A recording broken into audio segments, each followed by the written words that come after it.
Back on Political Connections tonight, for over 100 years, Puerto Rico has been an intricate part of the United States. The newly minted governor of Puerto Rico, Jennifer González-Colón, says there is, quote, unfinished business. Should the island become a state or not? It's always a hot topic, but something happened a few days ago, and that's why it's back in the headlines. She just held what she calls the first ever Equality and Statehood Summit in D.C. George Laws Garcia with the Puerto Rico Statehood Council is back on the show. Thank you for joining us once again. Thank you so much, Ybeth. Okay, so you were there at that event with the governor?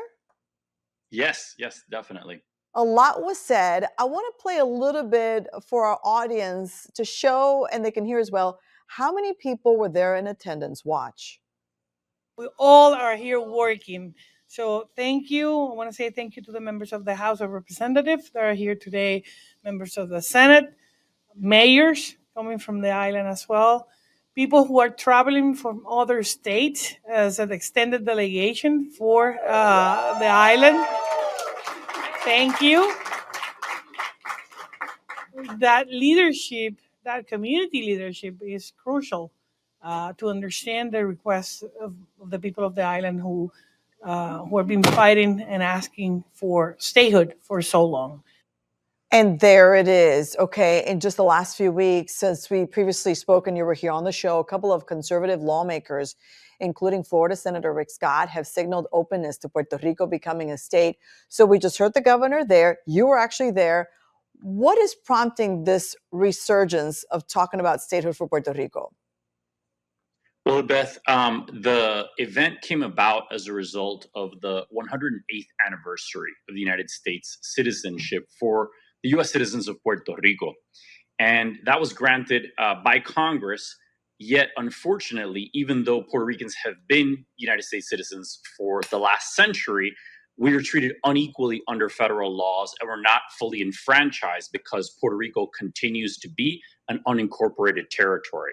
And then what has happened is that voters have rejected that at the ballot box 4 times in the last several years since 2012, with the most recent vote happening just this past November, where the majority of voters again voted in support of statehood for Puerto Rico, reaching a 58% support.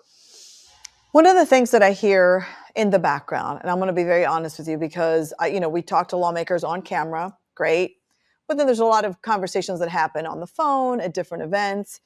And Republicans and Democrats have shared the following through the years, which is, who wants to give the Puerto Rican people that much power? And by power, I mean, and the governor talked about this a little bit at this event, if Puerto Rico was to become the 51st state, they would get 2 senators and 3 to 4 U.S. representatives. That's a lot of power. And some people are saying, you know what, the mainland is not really to give that much power to the people of Puerto Rico. Some could take that as offensive. Most people do. So how do you move forward past that rhetoric, that chatter? So, Ybeth, the reason why this issue of granting full representation to Puerto Rico and full enfranchisement at the federal level has been controversial is because in the past, members of Congress, particularly on the Republican side, have been concerned about how adding Puerto Rico as a state of the union would impact the balance of power nationally. And the perception and the common knowledge has been that if Puerto Rico is admitted as state, it would automatically elect 2 Democratic senators and 3 or 4 Democratic representatives. And the reality is that this past election shows that that's just simply not the case. In Puerto Rico, we elected Jennifer González, who is our 2-term resident commissioner and a Republican. We elected her to the highest office in Puerto Rico to become governor.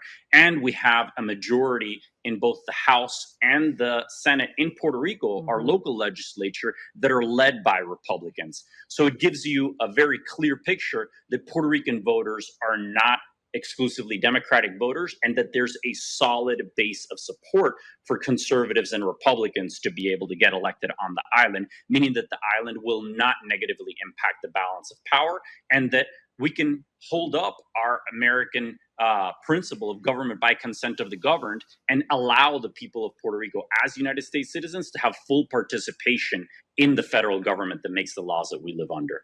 I have two very quick questions before we wrap it up. One is, can you dispel any rumors? Because I've seen some published reports, but some of the sources are kind of sketchy, saying that the current administration in the White House is looking at the possibility of, you know what, if we let Puerto Rico become its own state, then we don't have to deal with a multi-billion-dollar financial investment in Puerto Rico.